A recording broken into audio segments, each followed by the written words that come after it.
Hello, and welcome to Earth Echoes with Amber Fields. I am here in the Prairie Creek Redwoods State Park in California, and I'm surrounded by old growth redwood giants. Some of the trees around me are about 10 feet in diameter.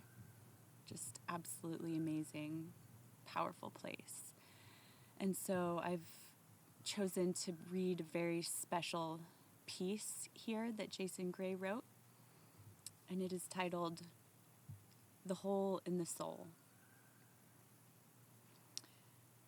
There is something beneath your skin that no one sees.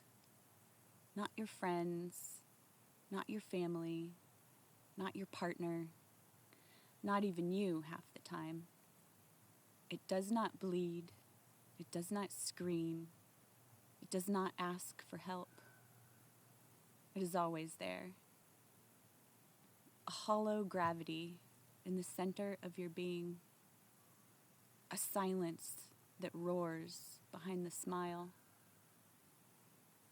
A question without language. Why do I always feel like something is missing?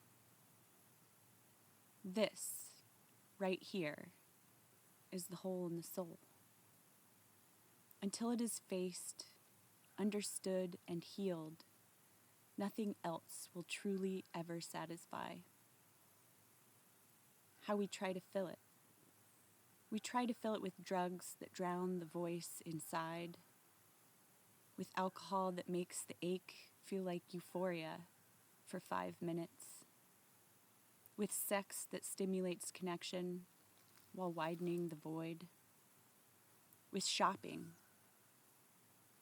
because the shine of something new briefly reflects the version of us we wish we were, with spending money we do not have, because creating the illusion of abundance distracts us from the real poverty, the lack of love for our own presence. We fill it with relationships, clinging to anyone who mirrors back even a hint of comfort, even if they destroy us. We fill it with work and achievement, fitness, status, followers, likes, and accolades, not because we value them, but because we hope they will finally make us feel enough. We try to outrun it through busyness. We numb it with screens. We sedate it with food, with fantasy, with spiritual bypassing and performance awakening. No matter what we put inside the hole, it eats it. That emptiness was never meant to be filled with anything external. What the hole actually is, the hole in your soul is not a chemical imbalance. It is not a personality flaw. It is not bad luck, karma, trauma, or fate. It is the echo of the moment you left yourself. When you stopped being your own friend, when you silenced your own truth, when you betrayed your own innocence to survive, when you rejected your essence because someone else could not handle your light. The hole is the gap between who you truly are and who you've been pretending to be. It is what is left after decades of abandoning your own voice to fit into the world. It is not depression. It is disconnection. It is not emptiness. It is absence. Your own absence. Why nothing works. You cannot fill a spiritual vacancy with physical matter. You cannot drown the ache with chemicals. You cannot fix a soul fracture with likes, attention, or a lover's arms. You cannot achieve your way back into wholeness. The whole does not want to be stuffed. It wants to be heard. It wants to be faced. It wants to be witnessed by the one person who left it behind. You.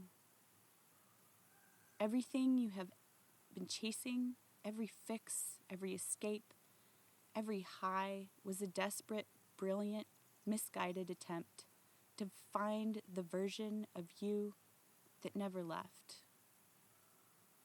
The soul does not respond to seduction. It responds to presence, to truth, to you sitting down with yourself and finally saying, I see you, I remember you, and I am not leaving you again. The sacred return. This is not a theory. This is the work. This is what it means to return home to yourself and end the emptiness forever.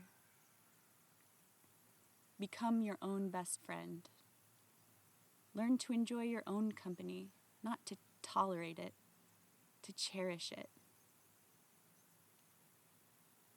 Talk to yourself the way you have always wanted someone else to talk to you, not with pity, with honor, with gentleness, with truth. Say it out loud. I like who I am becoming. You are safe with me now. I love who I am when no one is watching. Friendship with yourself is the foundation of all healing. If you are not safe in your own presence, no one else can make you feel safe. This is where the spiral ends. This is where real life begins. Become your own playmate. Play is medicine. Joy is sacred. Laughter is healing. Dance alone. Sing. Be ridiculous. Talk in voices. Make weird faces in the mirror.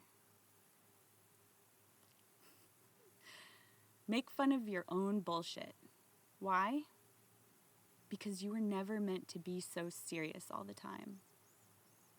You were not born to carry everyone else's pain. You were born to remember lightness, magic, spontaneity, and fun. The soul responds to delight, not pressure. Sit with your reflection. Sit in front of the mirror, not to judge, not to criticize, not to fix, just to be there. Look into your own eyes until they soften, until they stop judging you, until they begin to remember. Then say, I missed you. You have always been here, haven't you?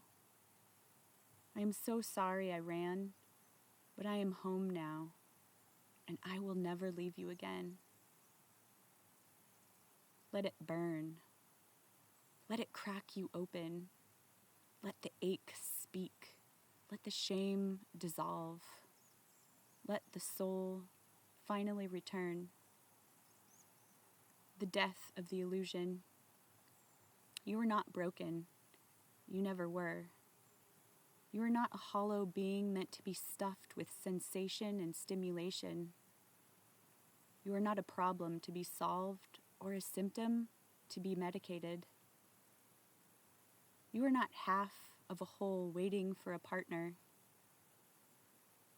You are not a soul in need of constant repair. You are the one who left the flame, and you are the only one who can come back. The whole was never a flaw. It was a map, a riddle, a compass needle pointed directly at your truth. By now, you should remember. There is no pill that can replace your presence. There's no drink that can pour you back into yourself. There's no hand that can reach deeper into your heart than your own. There is no voice more powerful than the one that says, I forgive you. I love you. I am here now, and I am never abandoning myself again. The hole is not gone. It is filled with you. You are home.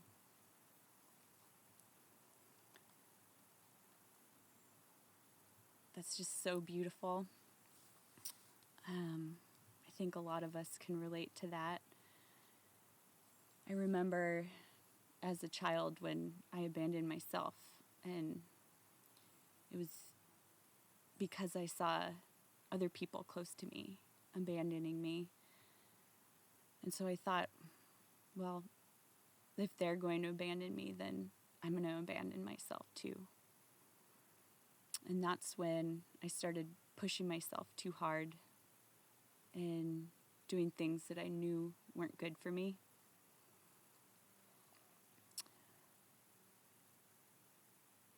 Last year, I started seeing a really wonderful physical therapist, and she's a very gifted talent of being super intuitive. And she told me that my inner child was there and that she wanted me to come back to her. And I've done some work to find her again.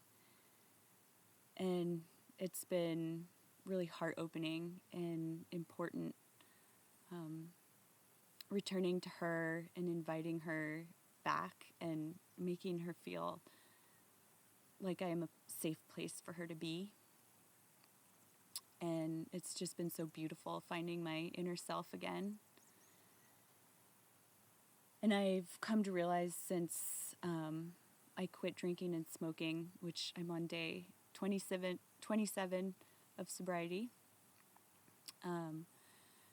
I've just seen even more how I was trying to fill that hole in myself with things, with alcohol, marijuana, others' love and acceptance. And since I've returned to myself, it's neat because I see that the parts of myself that I thought that I could get to using those things, they're still there, and I don't need those things to get to them, to get to myself. And a way that I've found that's really rewarding for me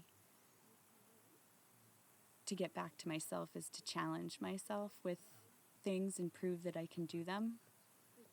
Things like mountain biking, things like dancing in public,